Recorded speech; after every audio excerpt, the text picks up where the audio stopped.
বিসমিল্লাহির রহমানির রহিম। আসসালামু আলাইকুম প্রিয় বন্ধুরা। একদা উম্মে আইমান নামক জৈনক মহিলা কোনো এক কাজের জন্য হযরত ফাতেমা রাদিয়াল্লাহু তাআলা আনহার কাছে আসলেন। তিনি ফাতেমা রাদিয়াল্লাহু তাআলা আনহার দরজায় এসে তাকে ডাকবেন কিনা তা ভাবছেন। একবার ডাক দিয়ে কোনো সাড়া পেলেন না, কিন্তু তার ঘরে জাতা ঘোরানোর শব্দ শোনা যাচ্ছিল।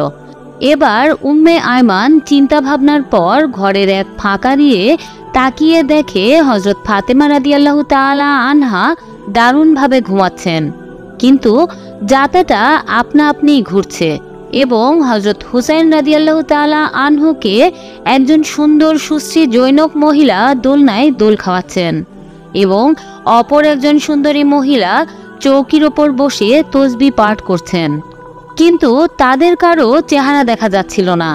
এই দৃশ্য দেখার পরে উম্মে আয়মান হযরত ফাতেমা রাদিয়াল্লাহু তাআলা আনহার বাড়ি থেকে বের হয়ে নবী করিম সাল্লাল্লাহু আলাইহি সাল্লামের দরবারে গিয়ে পৌঁছালেন।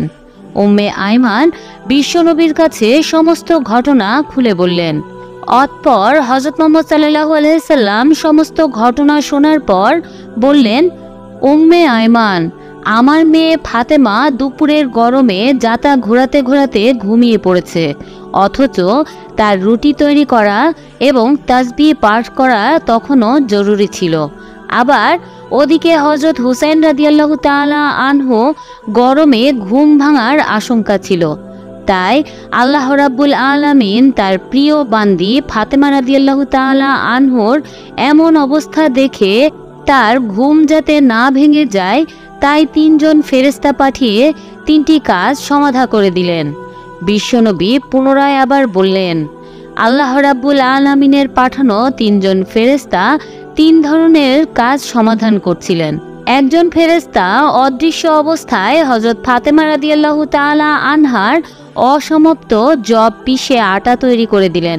দ্বিতীয় জন হোসেন রাদিয়াল্লাহু তাআলা আনহুকে দোলনায় দোল খাওয়াচ্ছিলেন এবং তৃতীয় জন হযরত ফাতেমা রাদিয়াল্লাহু তাআলা আনহার অসমাপ্ত তসবিহগুলো বসে বসে পাঠ করছিলেন। উম্মে আয়মান, তুমি যে মহিলাগুলোকে দেখে এসেছো তারা কোনো মহিলা নয়, তারা হলেন আল্লাহ রাব্বুল আলামিনের পাঠানো ফেরেশতা।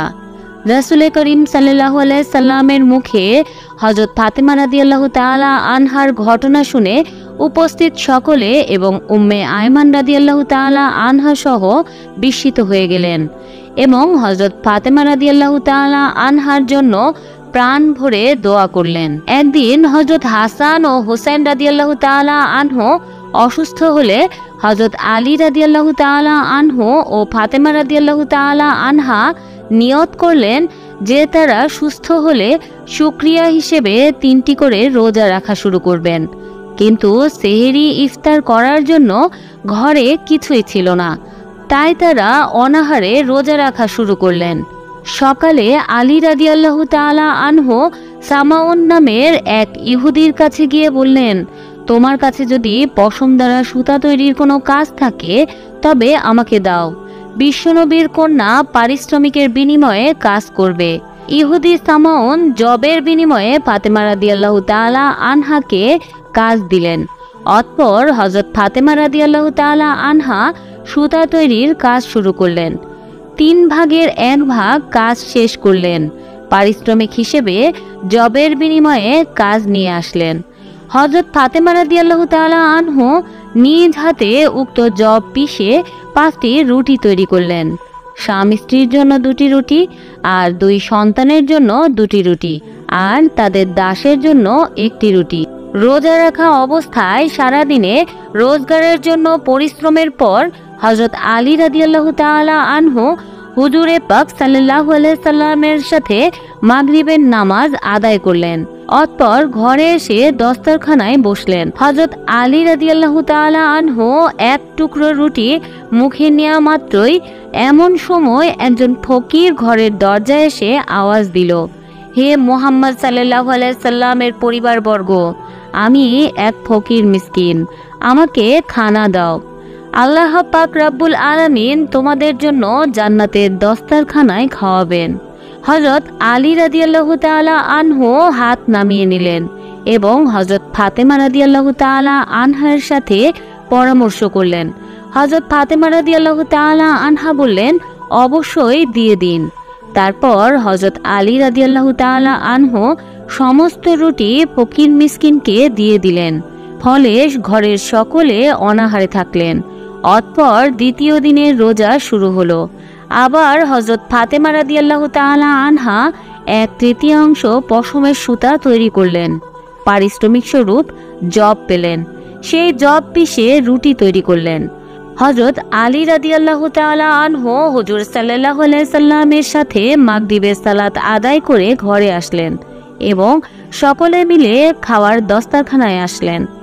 এমন সময় এক ইয়াতিম দরজায় এসে ভিক্ষা চাইল এবং চরম দারিদ্র্য ও অসহায়ত্বের কথা জানালো। ফলে তারা ওই দিনের সমস্ত রুটি ওই ইয়াতিমের হাতে তুলে দিলেন এবং নিজেরা পানি পান করে তৃতীয় দিনের রোজা শুরু করলেন।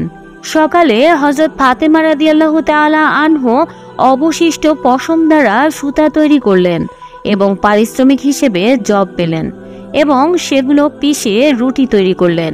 মাগরিবের নামাজের পর যখন সকলে খেতে বসলেন, তখন এক যুদ্ধবন্দী দরজায় এসে আওয়াজ দিল এবং দারুণ অভাব ও কষ্টের কথা বলে সাহায্য চাইল। এবারও তারা তাকে সেদিনের সমস্ত রুটি দিয়ে দিলেন এবং সেদিনের জন্য তারা অনাহারেই রয়ে গেলেন। চতুর্থ দিন সকালে রোজা ছিল না, কিন্তু খাওয়ারও কিছু ছিল না। হযরত আলী রাদিয়াল্লাহু তাআলা আনহুর পুত্র হাসান ও হুসেনকে সঙ্গে করে হুজুর সাল্লাল্লাহু আলাইহি সাল্লামের খিদমতে হাজির হলেন। ক্ষুধা ও দুর্বলতার কারণে চলাও মুশকিল হয়ে পড়েছে। হুজুরে পাক সাল্লাল্লাহু আলাইহি সাল্লাম বললেন, তোমার ক্ষুধা ও কষ্ট দেখে আমার খুব যন্ত্রণা হচ্ছে, চলো ফাতেমার কাছে যাই। হুজুরে পাক সাল্লাল্লাহু আলাইহি সাল্লাম হযরত ফাতেমা রাদিয়াল্লাহু তাআলা আনহার ঘরে আসলেন। তখন তিনি নামাজ পড়ছিলেন। তিনি দেখতে পেলেন ক্ষুধায় তার চোখ ভেতরের দিকে ঢুকে গিয়েছে এবং খুবই দুরবস্থা তার। তখন হুজুরে পাক সাল্লাল্লাহু আলাইহি সাল্লাম আল্লাহ তাআলার কাছে ফরিয়াদ জানালেন।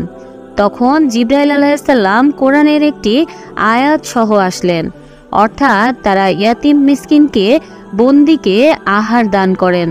খাবারের প্রতি নিজেদের আগ্রহ থাকা সত্ত্বেও আলী রাদিয়াল্লাহু তাআলা আনহু আল্লাহর সন্তুষ্টি ও প্রশংসা লাভের কারণে হযরত আলী ও তার পরিবারবর্গকে মোবারকবাদ জানালেন। এই ঘটনা থেকে শিক্ষা হলো, দানশীল লোক আল্লাহর নিকটবর্তী, জান্নাতের নিকটবর্তী, মানুষ ও সমাজের নিকটবর্তী। একমাত্র আল্লাহ তাআলার উদ্দেশ্যে দান করলে আল্লাহ তাআলা তাদের প্রশংসা করেন। হযরত আলী রাদিয়াল্লাহু তাআলা আনহু ও হযরত ফাতেমা রাদিয়াল্লাহু তাআলা আনহায়ের দানে আল্লাহ পাক সন্তুষ্ট হয়ে ওহী নাজিল করেছেন। তাদের দান কতটা উচ্চ পর্যায়ের ছিল, সুবহানাল্লাহ।